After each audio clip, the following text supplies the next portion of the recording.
Hey everyone and welcome. Today we're heading off on a virtual trip to one of Scotland's most incredible spots, Cumbrae Castle. And the best part? No crowds, no travel. We're going to explore this amazing island fortress right from here. So, let's get started.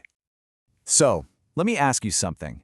Have you ever wondered what it would actually feel like to walk through the halls of a castle that's been standing on a remote Scottish island for centuries?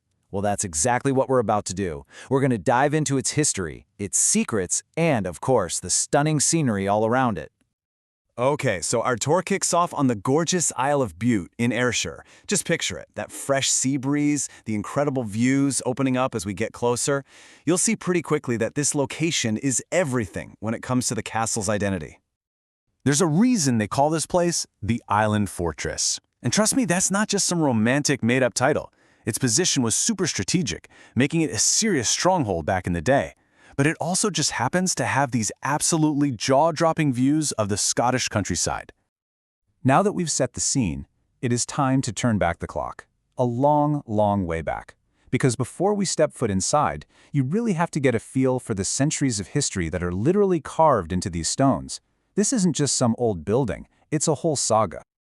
So, the story starts way back in the 12th century. The de Courtenays, a pretty powerful Norman family, were the ones who first built it. Then, come the 14th century, it gets passed to the Maxwell family, who would look after it for, well, a very long time. Fast forward to the 16th century, and it gets a major Renaissance-style makeover. And then in 1960, its historical importance gets the official stamp of approval, becoming a scheduled ancient monument, a title they only give to the most important archaeological sites in the nation. Over 700 years. I mean, just let that sink in for a second. The Maxwell family has been tied to this castle for more than 7 centuries. Can you imagine the stories, the resilience, the sheer grit it took for one single family to keep this place going through all the ups and downs of Scottish history? It is just an unbelievable legacy. All right, let's head inside. This is where we get to see the architectural gems and priceless collections that Cumbrae Castle is hiding within its walls. You know, all that history we just talked about? Well, this is where it really, truly comes to life. You know, one of the first things you'd notice is this really cool mix of architectural styles. On the one hand, you've got that classic Scottish design. You know, thick stone walls, big imposing towers, all very robust and defensive. But then, mixed right in, you see these elegant, fancy, symmetrical details straight out of the French Renaissance.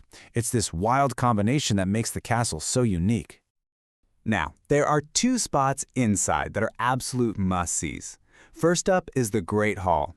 It is a masterpiece of Renaissance design with these incredibly high, detailed ceilings. You can just picture the massive feasts and parties they must have had in there. Then you've got the Castle Keep. This is the older medieval heart of the fortress. And if you climb to the top, you are rewarded with those unforgettable views we were talking about earlier.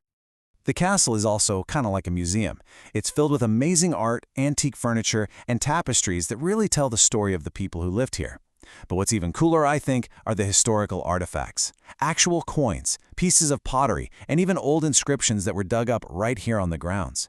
It's like a direct link to the past. Okay, let's step back outside for a bit, because the Cumbrae experience just isn't complete until you've explored the grounds. They offer this really peaceful, beautiful contrast to the tough, imposing fortress. And these grounds are all about tranquility. Seriously, picture yourself just wandering through these perfectly kept gardens, surrounded by colorful flowers and old, shady trees. It's the kind of place where you could easily spend a whole afternoon just walking around and chilling out, a perfect little escape right outside the castle walls.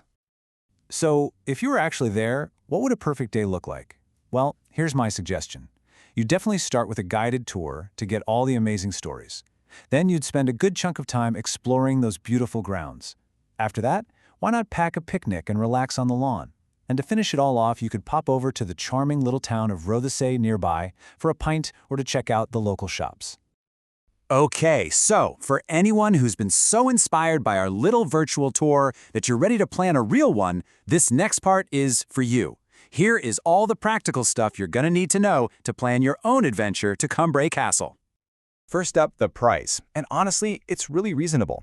An adult ticket is only £6.50, and there are discounts for concessions. Plus, kids under 5 get in totally free, which makes it a pretty great option for a family day out. Now for the logistics.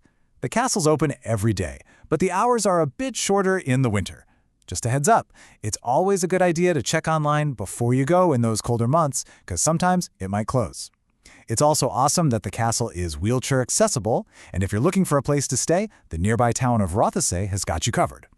And hey, here's a cool little fact to wrap things up with. Because it's so ridiculously good-looking, Cumbrae Castle has actually caught the eye of Hollywood. It's been a filming location for a bunch of movies and TV shows, so who knows? You might even recognize it from the big screen when you visit. And that brings our tour to an end. We'll finish with this one thought. If these ancient stone walls could actually talk, what stories do you think they'd tell? Stories of epic battles, huge celebrations, or just quiet family moments stretching across 800 years? It's something to think about, right? And maybe the only way to really find out is to go and have a listen for yourself. Thanks so much for joining me today.